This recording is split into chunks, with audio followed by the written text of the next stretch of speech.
మహర్షి జీవిత చరిత్ర చిత్రములతో చివరి రోజులు మహానిర్వాణం 1948వ సంవత్సరం చివరి రోజులలో భగవాన్ మోచేతి క్రింది భాగంలో ఒక బఠానీ గింజ పరిమాణంలో చిన్న కురుపు లేవడం గుర్తించారు. రాను రాను అది బాగా పెరిగి దానిని తాకితే నొప్పి కలిగించేదిగా తయారయ్యింది. ఫిబ్రవరి 1949 నాటికి అది నిమ్మకాయంత పెద్ద కురుపుగా మారింది. దానిని ఆశ్రమ వైద్యశాల డాక్టరు శస్త్రచికిత్స ద్వారా తీసివేసిన తర్వాత 10 రోజులకు ఆ పుండు మానింది. మాతృభూతేశ్వరాలయ మహాకుంభాభిషేకం మార్చిలో జరిగింది. అంతవరకు భగవాన్ ఆరోగ్యం బాగానే ఉన్నట్లు కనిపించింది. ఆ ఉత్సవం ముగిసిన వెంటనే ఆపరేషన్ చేసిన స్థలం మీద ఆ కురుపు తిరిగి లేచింది. గొప్ప శస్త్రచికిత్సా నిపుణులు మద్రాసు నుంచి వచ్చి పరీక్ష చేసి క్యాన్సర్ పుండేమో అని అనుమానించి తిరిగి దానిని శస్త్రచికిత్స ద్వారా మార్చి 27న తీసివేశారు. రేడియం చికిత్స కూడా వెంటనే చేశారు. ఆ పుండును పరీక్షించగా అది సర్కోమా అని తేలింది. ఈ సర్కోమా అనేది భయంకరమైన నొప్పిని కలిగించడమే కాకుండా చివరకు మనిషిని నాశనం చేయగలిగిన వ్యాధి. ఆ పుండు మానక ముందే తిరిగి అక్కడే ఇంకొక కొత్త పుండు లేవసాగింది. అందుకని వైద్యులు భగవాన్ అమూల్యమైన జీవితమును రక్షించడానికి చేతిని తీసివేయడమే మార్గము అని సూచించారు. అందుకు భగవాన్ నవ్వి, శరీరమే ఒక వ్యాధి, దానిని సహజంగానే పోనివ్వండి, ఎందుకు తీసివేయడం, దీనికి చిన్న కట్టు కడితే సరిపోతుంది కదా అన్నారు. పల్లె నుంచి వచ్చిన పేరున్న ఆయుర్వేద వైద్యుడు భగవాన్కు వైద్యం చేసేటట్లు ఏర్పాటు చేయబడింది. కానీ ఆ వైద్యం విఫలమైంది. ఆ పుండు ఇంకొంత పెరిగింది. వైద్య బృందం దీనిని గురించి బాగా చర్చించి 3వసారి శస్త్రచికిత్స జాగ్రత్తగా శ్రద్ధగా చేశారు. 1 వారం తర్వాత రేడియం చికిత్స ద్వారా ఆ పుండుకు కారణమైన అణువులను నాశనం చేయుటకు ప్రయత్నించారు. తర్వాత ఆ పుండు క్రమంగా మానుతూ భగవాన్ ఆరోగ్యం ఒక 3 నెలల వరకు కొంత బాగానే ఉన్నట్లు కనిపించింది. ఈ స్థితి భక్తుల హృదయాలకు ఆశాకిరణమయ్యింది. వారి ఆశలన్నీ కూలద్రోస్తూ తిరిగి నవంబర్ చివరకు ఒక కురుపు చేతికి కొంత పైభాగంలో కనిపించింది. ఇది చివరకు డిసెంబర్ 19వ తేదీ తిరిగి శస్త్రచికిత్స చేయుటకు కారణమైంది. ఈ స్థితిలో హోమియోపతి వైద్య నిపుణులు వారి శక్తినంతా వినియోగించి ఆ పుండు నివారణకు మందులు ఇచ్చారు. ఫలితం శూన్యం. ఈ పుండుకు దగ్గరలో ఇంకొక కురుపు లేవడం కనిపించి అతి త్వరగా పెరుగుట ప్రారంభించింది. ఎడమ చేతి పై భాగమంతా ఒక భయంకరమైన వాపుకు గురయ్యింది. ఈ పుండు నుండి నిరంతర రక్తస్రావం జరుగుతూనే ఉండటం వల్ల భగవాన్ శరీరం రక్తహీనమయ్యెను. ఈ విషవ్యాధి శరీరమంతటా వ్యాపించింది. ఈ చిహ్నములు సర్కోమా వ్యాధి యొక్క చివరి దశ. ఈ వ్యాధి వలన కలుగు మార్పులన్నింటి యందు భగవాన్ ఉదాసీనులుగా ఉన్నారు. ఏ విధమైన చికిత్సకు వారు ఉత్సాహం చూపలేదు. కానీ ఎప్పుడెప్పుడు ఆశ్రమస్థులు చికిత్స చేయుటకు నిర్ణయించారో అప్పుడు భగవాన్ అంగీకరించటం భక్తులను తృప్తిపరచుటకే గాని తన ఆరోగ్యం గురించి కాదు. వారు తరచూ జరుగుచున్న సంఘటనలను సాక్షిగా చూడమని బోధించేవారు. అందుకు వారి ఇప్పటి ప్రవర్తనే నిదర్శనము. భక్తుల అన్ని ఆశలు నశించి ఏ వైద్యం తిరిగి మునుపటి స్థితికి తీసుకువస్తుందో తెలియని స్థితిలో భగవాన్ను ఏది మంచిది అని అడిగారు. అందుకు భగవాన్ నవ్వుతూ, నేనెప్పుడైనా చికిత్స చేయమని అడిగానా? నా కోసమే మీరు ఆ వైద్యం ఈ వైద్యం అని నిర్ణయించారు.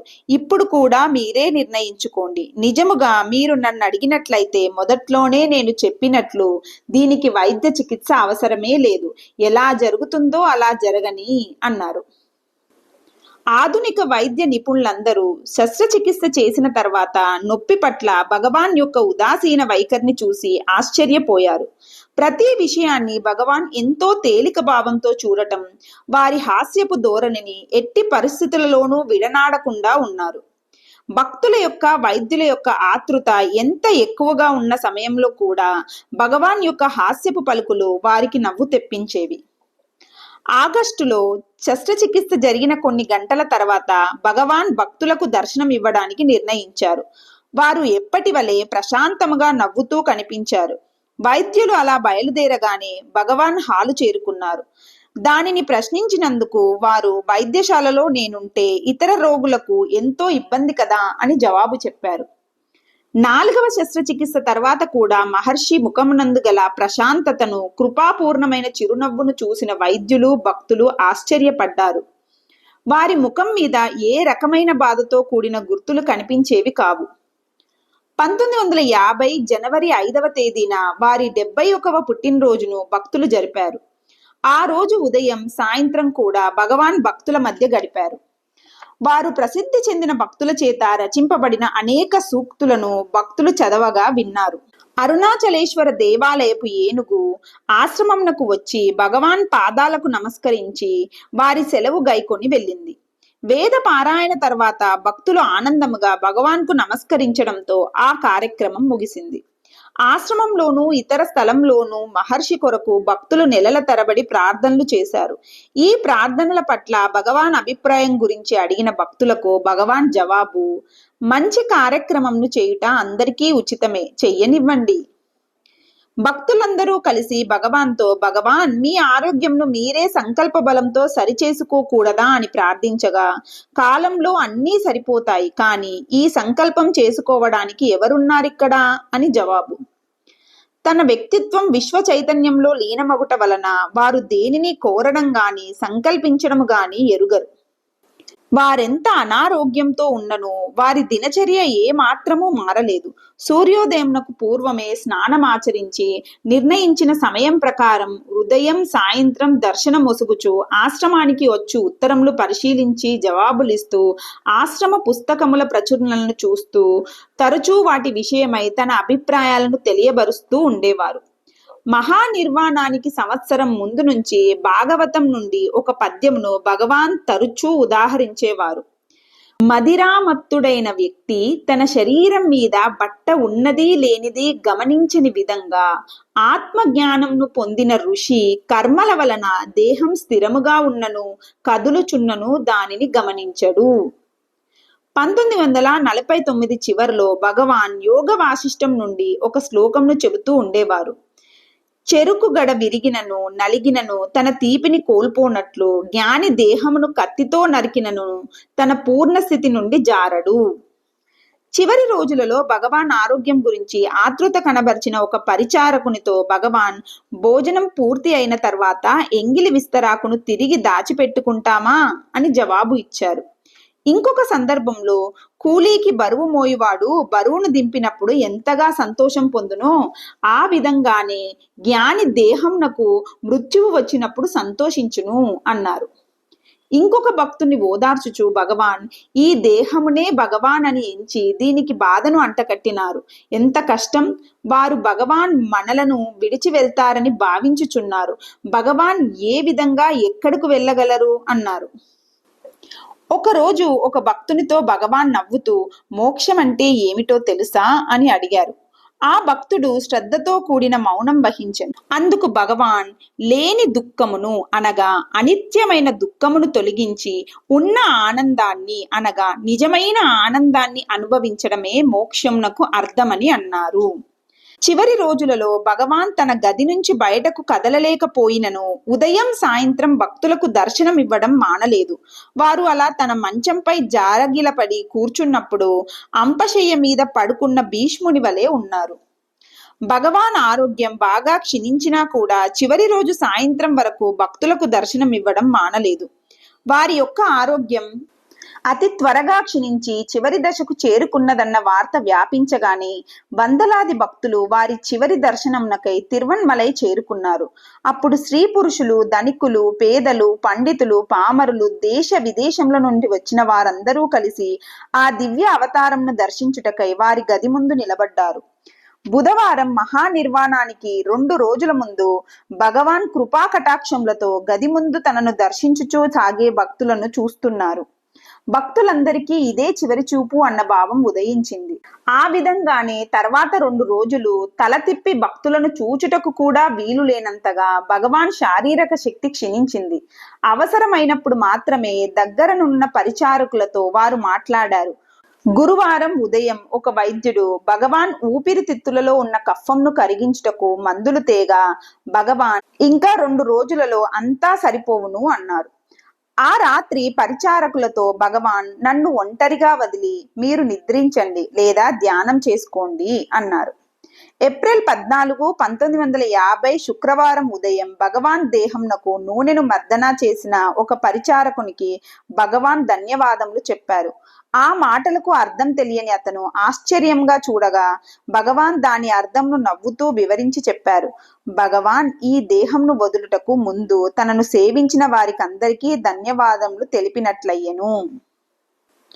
ఆ సాయంత్రం చాలా పెద్ద గుంపు చేరింది. అందరూ భగవాన్ దర్శనం చేసుకున్నారు. దర్శనానంతరం ఎంతో మంది ఆశ్రమంలోనే ఉండిపోయారు. సంధ్యా సమయంలో భగవాన్ తనను కూర్చోబెట్టమని పరిచారకునితో చెప్పారు.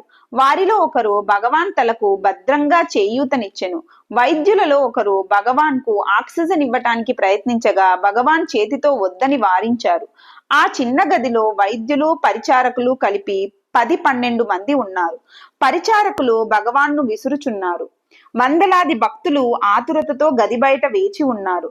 కొంతమంది భక్తులు భగవాన్ రచించిన అరుణాచల శివ స్తోత్రంను పఠించసాగారు. భగవాన్ నేత్రములు కొద్దిగా తెరువబడి కాంతులు విరజిమ్మినవి. వారి కనుకొలకుల నుండి ఆనంద బాష్పములు రాలినవి. శ్వాస మెల్లగా నిదానముగా పీల్చబడుతూ ఏమాత్రం కుదుపు లేకుండా నిలిచిపోయెను. అప్పుడు రాత్రి 8:47 అయింది. అందరూ చూస్తుండగా ఒక పెద్ద కాంతిపుంజము అరుణాచలం వైపు ఉత్తర దిక్కున ప్రయాణించి అరుణగిరిలో ఐక్యమయ్యింది. భగవాన్ విశ్వ హృదయంలో లీనమైరి. అసామాన్యమైన అద్భుతమైన శాంతి ఆ చివరి గంటలో అంతటా అలుముకున్నది. స్వయం ప్రకాశమైన ఆత్మ అంతటా వ్యాపించినది. భగవాన్ శ్రీ రమణ మహర్షి నిత్య సత్యాత్మగా స్వప్రకాశ జ్యోతిగా నిలిచిపోయారు. ఓం తత్సత్. శ్రీ రమణ మహర్షి జీవితంలో ముఖ్య ఘట్టములు. 1879 సంవత్సరం డిసెంబర్ 30వ తేదీ సోమవారం తెల్లవారుజామున 1 గంట. తమిళుల లెక్కలో ప్రమాదినామ సంవత్సరం మార్గలి మాసం 16వ దినం పునర్వసు నక్షత్రం ఆర్ధ దర్శనం తిరుచులి నగరంలో నేటి సుందర మందిరంలో జననం. 1891 భగవాన్ తిరుచులిలో ప్రాథమిక విద్యను ముగించి దిండిగల్లు చేరుట. 1892 ఫిబ్రవరి 18న తండ్రి సుందరమయ్యార్ నిర్యాణం. భగవాన్ మధురకు చేరి స్కాట్స్ మిడిల్ స్కూల్లోను తర్వాత అమెరికన్ మిషన్ హై స్కూల్లోను విద్యాభ్యాసం. 1895 నవంబర్ ఒక పెద్ద వయస్కుడైన బంధువు ద్వారా భగవాన్ అరుణాచలము గురించి వినుట. 1896 జూలై మాస మధ్యంలో మధురలో రమణ మందిరంలో ఉండగా భగవాన్ మరణానుభూతిని పొందుట. పర్యవసానంగా ఆత్మ సాక్షాత్కారం స్థిరమగుట. ఆగస్టు 29 శనివారం భగవాన్ మధుర నుండి అరుణాచలానికి ప్రయాణం. మంగళవారం అరుణాచలం చేరుట. అరుణాచలేశ్వరాలయం చేరి 1000 కాళ్ళ మండపంలో విప్ప చెట్టు కిందను పాతాళలింగం ఉన్న భూగృహంలోను ఒకప్పుడు గోపురంలోను నివసించుట. 1897 సంవత్సరం మొదట్లో గురుముహూర్తం లోపలికి వసతి మారటం. శివాలయంలోను మామిడి తోపులోను నివాసం. 1898 మే నెల మామిడి తోపులో నివసిస్తున్న భగవాన్ను పినతండ్రి నెల్లియప్పయ్యర్ కనుగొనుట. సెప్టెంబర్ భగవాన్ ప్రవాల పర్వతం మీద నివాసం. డిసెంబర్ తల్లి అలగమ్మ భగవాన్ను ప్రవాల పర్వతం మీద కలుసుకొనుట. 1899 ఫిబ్రవరి భగవాన్ అరుణాచలం పైకి బస మార్చి వివిధ గుహలలోనూ ముఖ్యంగా విరూపాక్ష గుహలో నివసించేవారు. వేసవిలో మామిడి గుహలో నివాసం.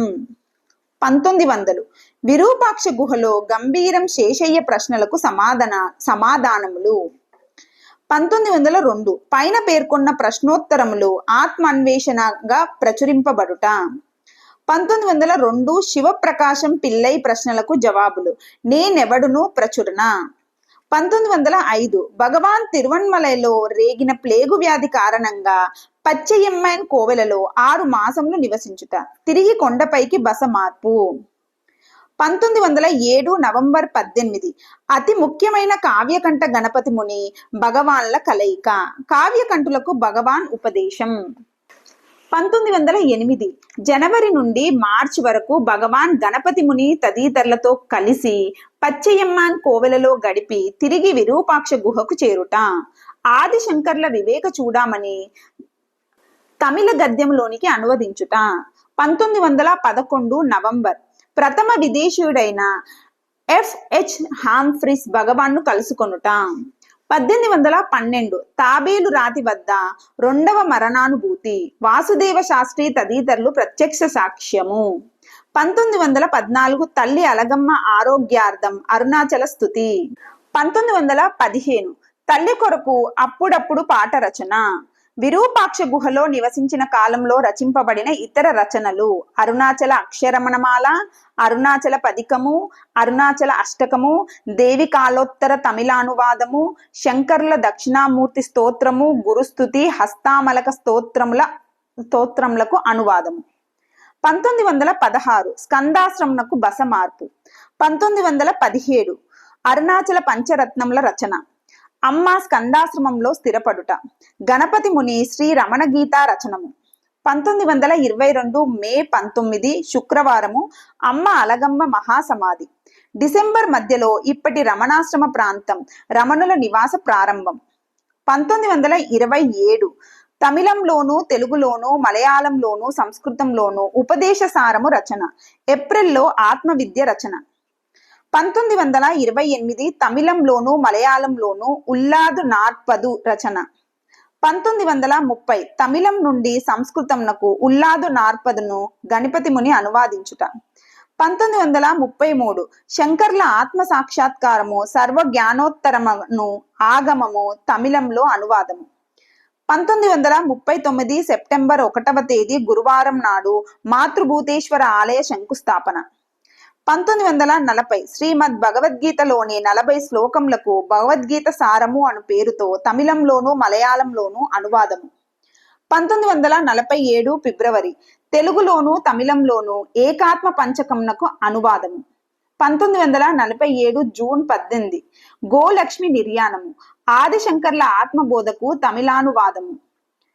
1949 మార్చ్ 17 గురువారం భగవాన్ సన్నిధిలో మాతృభూతేశ్వరాలయ కుంభాభిషేకము. 1950 ఏప్రిల్ 14 రాత్రి 8:47 భగవాన్ బ్రహ్మ నిర్వాణము. ఆ సమయంలో మహాప్రకాశంతో ఒక తోకచుక్క దక్షిణం నుండి లేచి ఆకాశంలో ఉత్తర దిక్కుకు నెమ్మదిగా ప్రయాణించి అరుణాచలం వెనుక అదృశ్యమైనది. ఇది భారతదేశంలో అనేక ప్రదేశములలో దర్శనమిచ్చింది. ఓం తత్సత్.